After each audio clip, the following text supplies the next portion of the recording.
Can you describe your experiences while being deployed?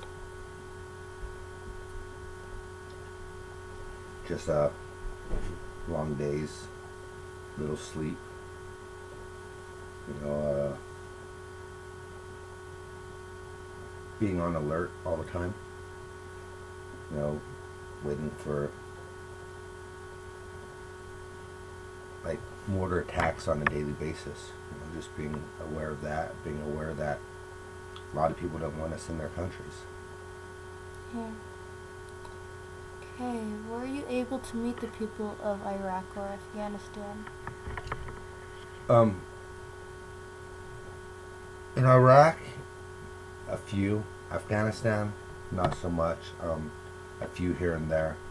You know, on the base we had people called TCN, Third Country Nationals. So these people came and they cleaned up the base, cleaned up the trash, the garbage, the sewage. They had little shops they had opened up. So you know we had the TCNs on the base. Um, you know, doing little work. You know, some of the bases got so big where some of the bases we've been at, we have places like Burger King, Pizza Hut, and stuff on the bases, and we had a lot of the third country nationals working in the little places like that. Okay. Did you ever question the war? No, because it was at the time. No, because it was a job. You know, I was there to do a job, and I did my job and came home. How did you cope with the war and being away from family? It was hard. You know, the first time I was away was you were 30 days old. You know, so and I missed the first 8 months of your life. But you know, it's as time and technology changed, it got a lot better. You know, being able to Skype, being able to email, and all those types of things. When I first started going to the Middle East, you know, back in what 95, 96, we didn't have that technology. You know, we had push to talk telephones. We didn't have internet. We didn't have the capabilities to get online. Then it got better and better that now they have Wi-Fi out most of these places that we go to, and we get on the internet within our own sleeping quarters. Either you're living in a pod or a tent with 18 other guys. But like back in the day, when we did like Iraq, we had internet cafes where we had to go and sign up to get on a computer, wait, and you had a 15-minute time limit. And that was back in 2001, 2002. But when I started going there, it was rough. You wait and anticipate care packages coming in from your loved ones from the U.S. and sometimes people didn't get care packages. It was kind of depressing. Mm. How did the war affect your life? It actually the war and the military made me who I am today. Spending 20 years in the military, it's I do have PTSD. It's mild. It's I have had flashbacks. So it does affect people, and it and like I said, it's actually makes me more aware, especially being a cop now. Of what's around me and my surroundings.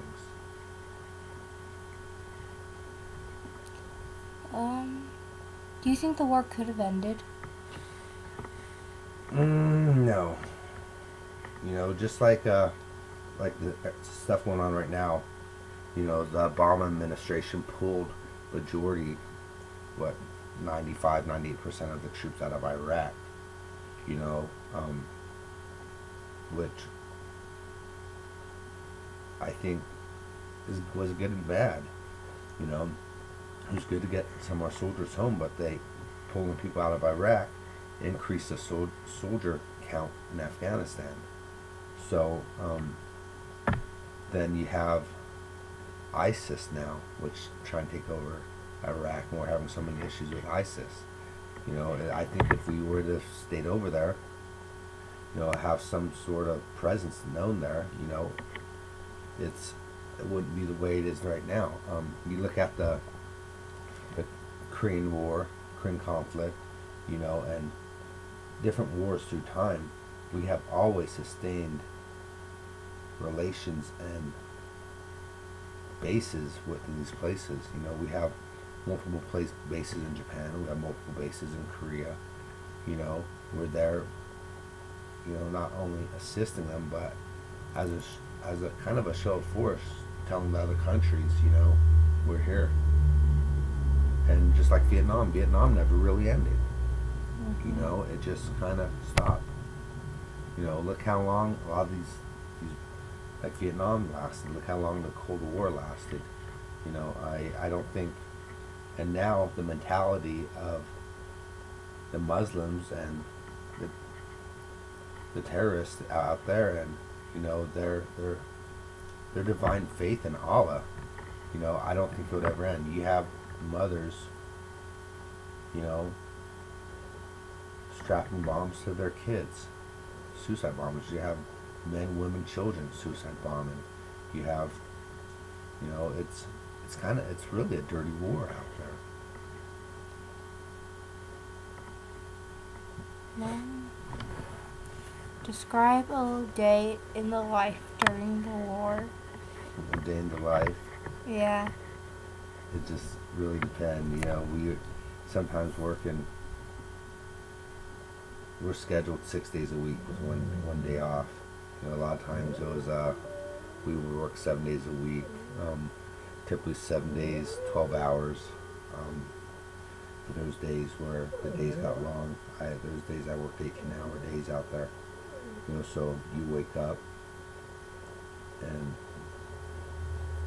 you live in a tent with people you work with. So there's, I think, in Afghanistan we had 14 to the tent.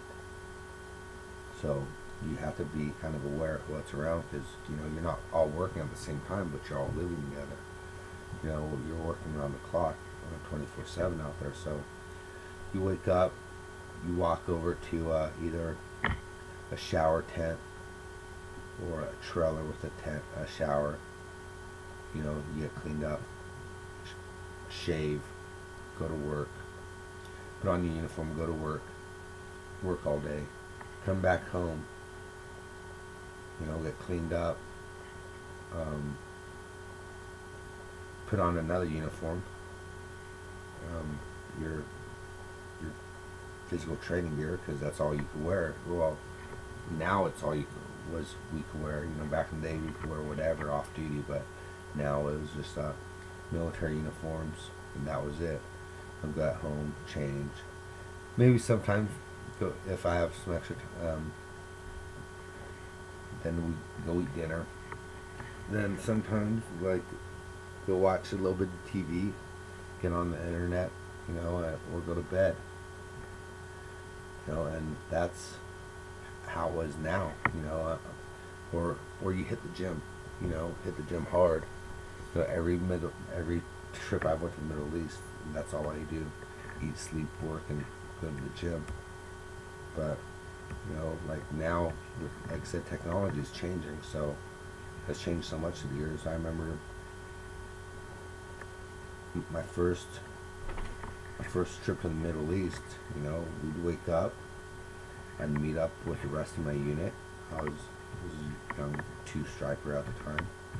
You know, we'd take a bus into our work compound, and we'd work.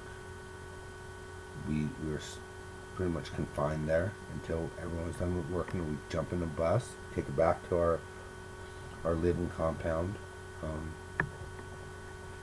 You know, you get home and you walk to a shower tent where it's a community shower, and you know, you'd walk to go take a shower, then you'd walk back out and you'd be covered in mud, you know, just because the sandstorms and stuff like that, and there was really nothing to do there. Like I said, my first trip, you know, there was no technology, so we hung out. You know, we just hung out, BS with our friends, and did what we can. And that was hell. My first 7, 8 trips were like that. You couldn't do anything. It was, and like I said, it wears on you, especially if you have family out here in the U.S. Yeah. Was there like a set line dividing like the two sides? No, it's just like it's hard, it's, you don't really know. There's good and there's bad in everything, like Vietnam, and the Viet Cong. It was like you didn't know who's good and who's bad. The same thing with some of the Middle Easterners. A lot of them are good, but there's a few are bad, and it's, you don't know necessarily who's good or who's bad. You have to be on alert, moving up on the base to figure when you're talking to some of these people, not to indulge too much, because you don't know. They could be befriending you just to try to get information. So in the dividing line, it's we're pretty secure on the compounds, with multiple gates to get in. Pretty much every country I've been in, but right before I got to the base in Iraq, I was infiltrated by, I think, 7 terrorists. And what happened was, we don't wash our own uniforms, so the uniforms got dry cleaned downtown or something, and I guess some of them, our military uniforms were taken, and these insurgents, infiltrate our base in military uniforms. So, and it's they fight from far away. They know where our base is. So they're lobbing mortars in at us on a daily basis. Afghanistan wasn't as bad as it was in Iraq, but hell, Iraq, we used to get attacked 2-3 times a day out there. Afghanistan was probably maybe once, twice every 1-2 weeks. So the dividing line, there was really nothing except your own awareness.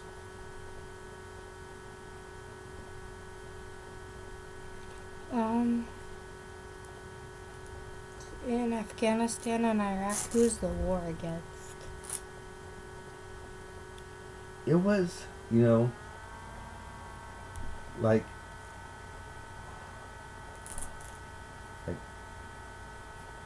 because our campaigns were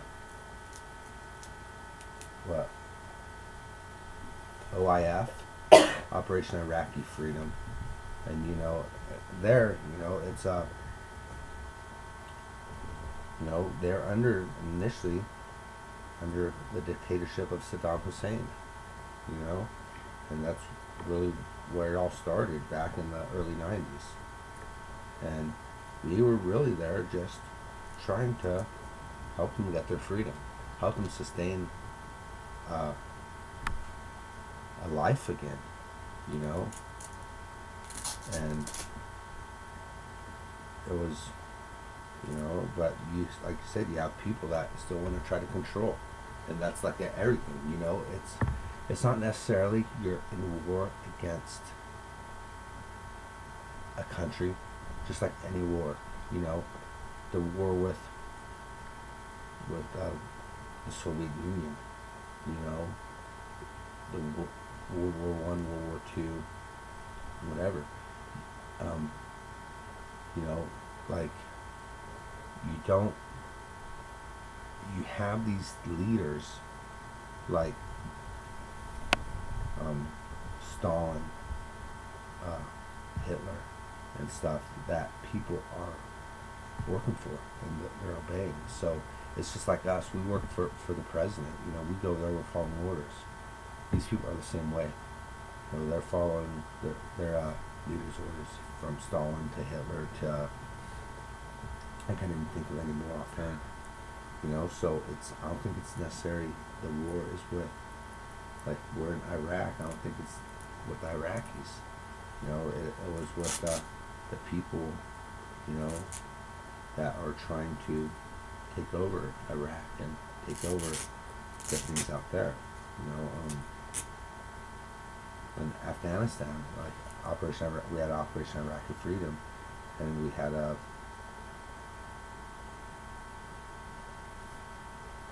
Operation, I think it was Operation Enduring Freedom over there, you know, for Afghanistan, and the same thing. You know, we have our military people out there. We're out there helping train the police, the military out there to help them. You know, like Afghanistan, we're just trying to help them, like really, like all countries, really for them to sustain. You know, but I don't think we should have ever pulled out as much as we have in both countries. I think we should have a few. Some of the premier bases we had, you know, in Afghanistan, Iraq, Bagram, stuff like that. Some of our big bases we should keep operational. You know, so we do have a show force in those areas. Do you regret going and fighting? No, it was a job. Yeah. You know, I don't regret anything. While you were there, was there ever like a fear for your life? It's oh yeah, you know, it's like I said, we got in Iraq we got attacked daily. You know, and a lot of times, you know, especially in Iraq, we got so complacent with the attacks. We had an alert system, and it would come across a loudspeaker across the whole base if there's a incoming attack, and you hear incoming, incoming, incoming 3 times. You know, it's to signify there's an attack on the base. But there's so many times where you're just like, sometimes they'll catch it, sometimes it won't. There's sometimes where you're like, okay, you're like, screw this, you know, we've already been attacked 2-3 times today. So you just go about your life, but you know, the reality hits. Like sometimes these mortars are duds. We've had mortars go through some of our living quarters. You know, we had trailers in Iraq. You know, the trailers were just like a regular single wide trailer. Had 3 rooms in it. Each room had 2 people. And we had mortars go through trailers. You know, sometimes they're dead, sometimes they're alive. You know, we had a huge attack on the dining facility when we were out there, where luckily it hit in the kitchen and not in the actual dining hall. You know, there's quite a few people killed in it. You know, it's but like I said, you get complacent. There was one time I was outside having a cigarette, and I hear when a mortar's coming in, it has a distinct sound. It's a kind of like a whistling sound. You can hear one from the air. And I was just like, something told me, I'm like, you know what, this one's gonna be close. And sure enough, I ended up taking cover this time, and it actually landed probably about 25 yards. You know, so I don't know. It's just don't get complacent. You know, at times, like I said, you want to, but you know, in that line of work, you know, and just like even now, you know, I can't place on my job because it would cost me my life.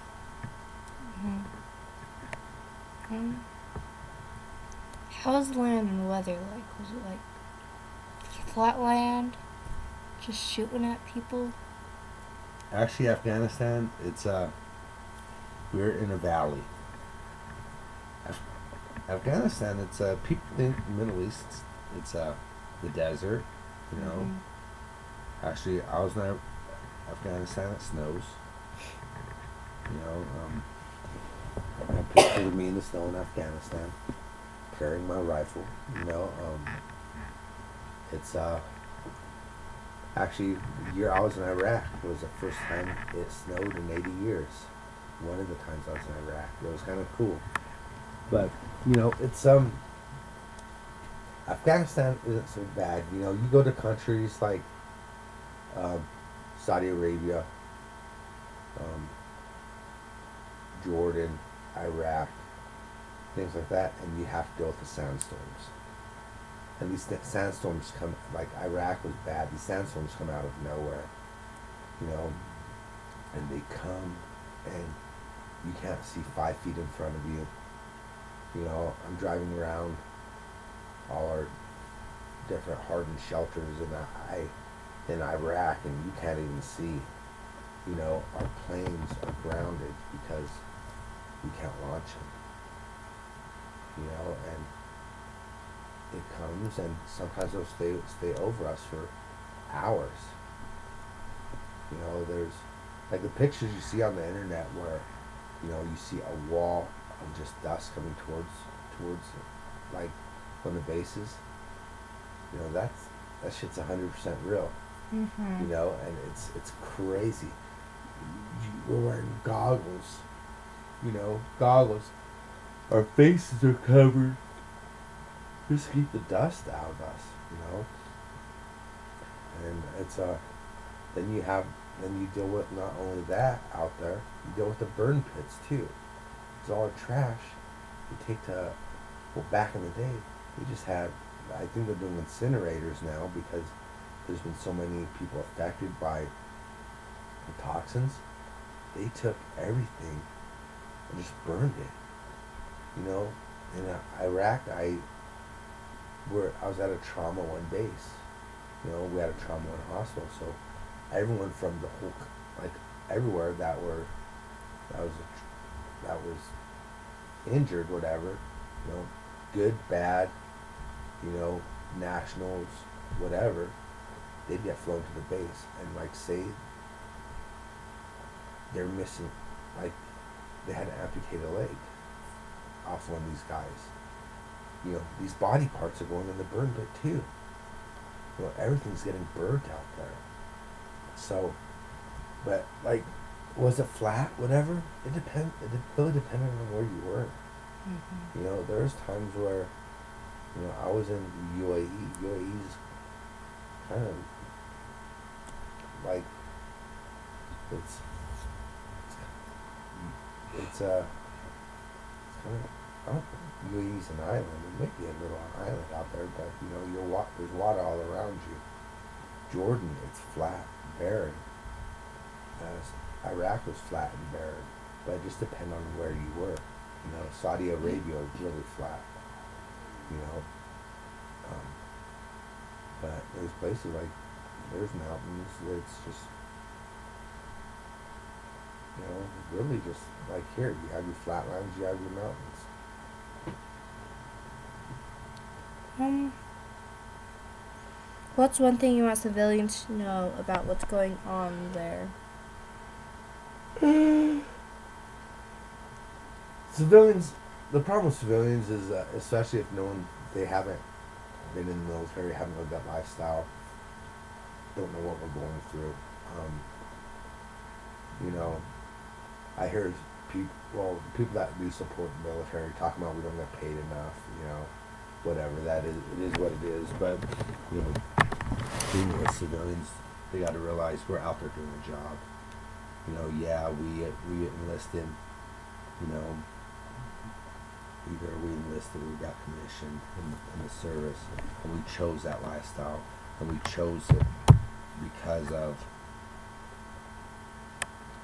it depends on the person. It's why they went in the service. I initially went in only for 4 years, and I ended up serving 20. But some people have other reasons to go in. But when we're out there fighting a war and everything, they got to realize, we're out there fighting not only for their countries, we're fighting for our country too. We heard the plane saw, your baby killer or whatever. It's not that.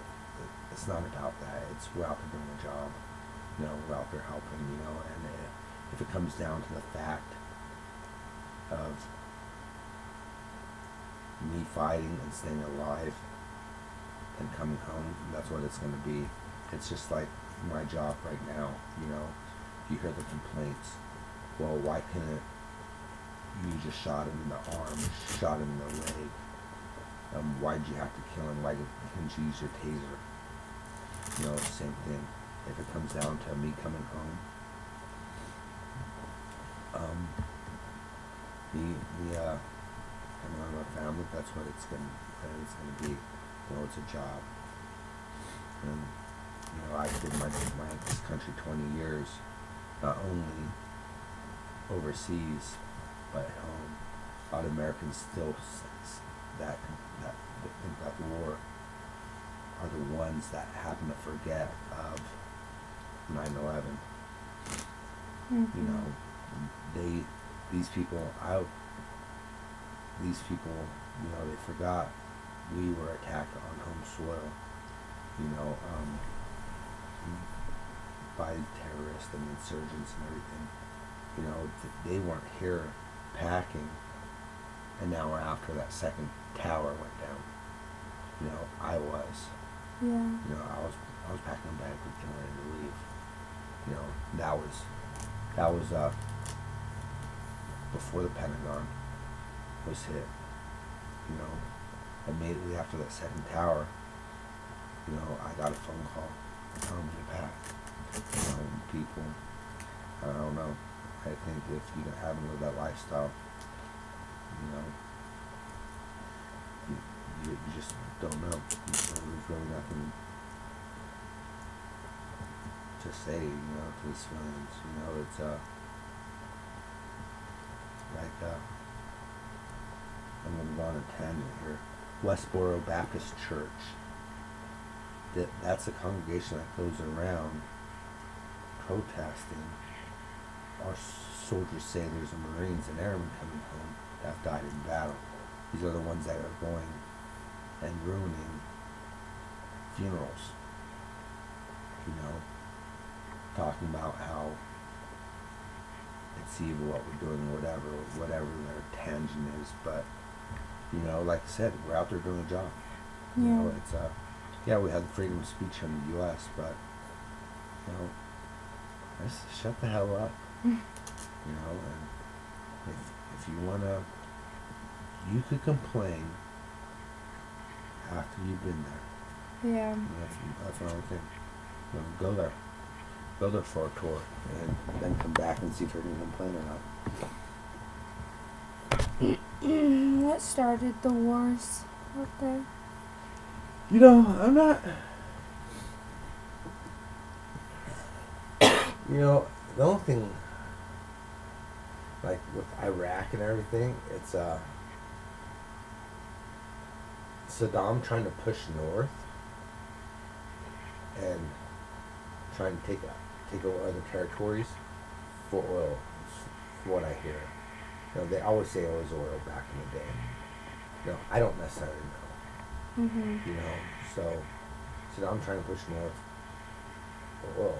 But on the flip side, Saddam was doing, you know, that country was pretty nice before the war happened, you know. Yeah. He bombed the shit out of that place. And, you know, it's, like the base we stayed at was, you know, that we took over was, I forget the base's name, but it was one of Saddam's premier bases. This base had, I think, 2 swimming pools, a movie theater, you know, and it was his Olympic training ground, you know, for his athletes. And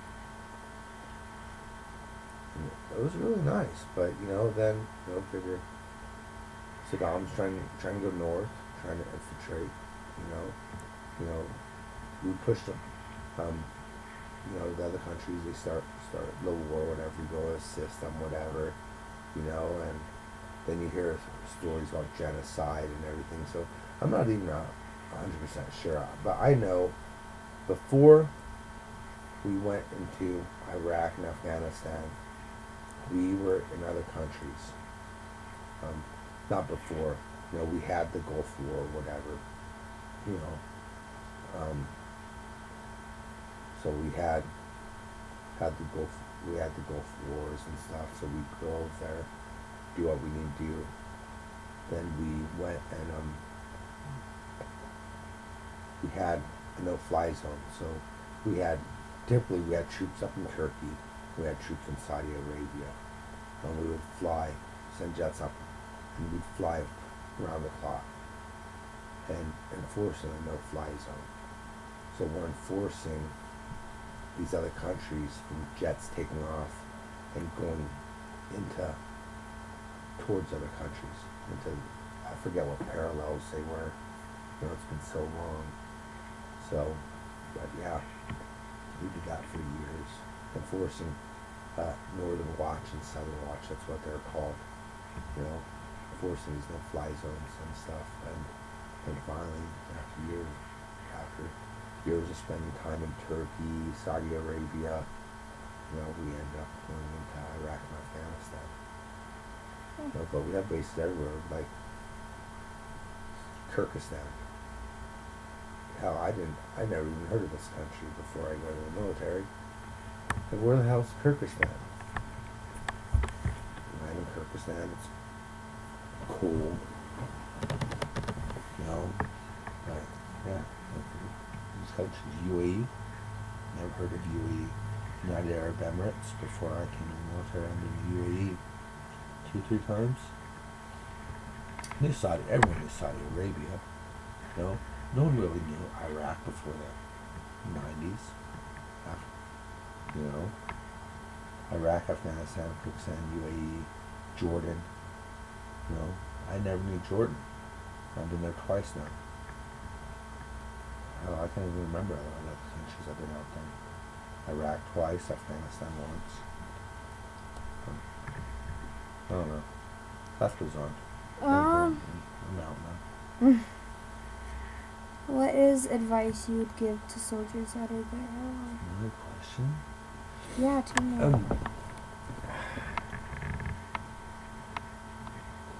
Advice? Nothing really, Just grow that bond. That's the biggest thing I miss from the military. It's the camaraderie that goes with it, and the friends. And honestly, it's when you're gone as much as we are gone, it's hard. Not only for yourself, but it's hard for your family back home. And it's sometimes a lot easier. It's just like that movie, American Sniper. It was easier for him to be deployed than it was to be home. And that's what sometimes it's like. And it's sad to say, you're out there, you're out there with your crew, your team, then you come home, and it's kind of a depression sets in when you get home. You're initially happy, you're home with your family and everything, but then you haven't been home, you haven't been in the house for 6 months, a year, so things have changed. So the argument starts, you get that depression kicks in, and you actually honestly wait and anticipate going to the Middle East again. Yeah. To get away from the conflict at home, because it's kind of hard to deal with it here. Yeah. And a lot of people don't understand. It's and still I fight with it now. It's the things that have taken place. Like Carrie complains that I could sleep anywhere, anytime, anywhere. But the fact is, I've grown accustomed to it. When you're sleeping through firefights and mortar attacks and everything, and with living with 12 other people, you adapt. And I think that's what the thing is. The thing is, I think when you go over there, you adapt, and it's so hard to readapt coming home. But it's I think it takes a while, and just people give it time when you come back. Don't be in a rush. rush to leave.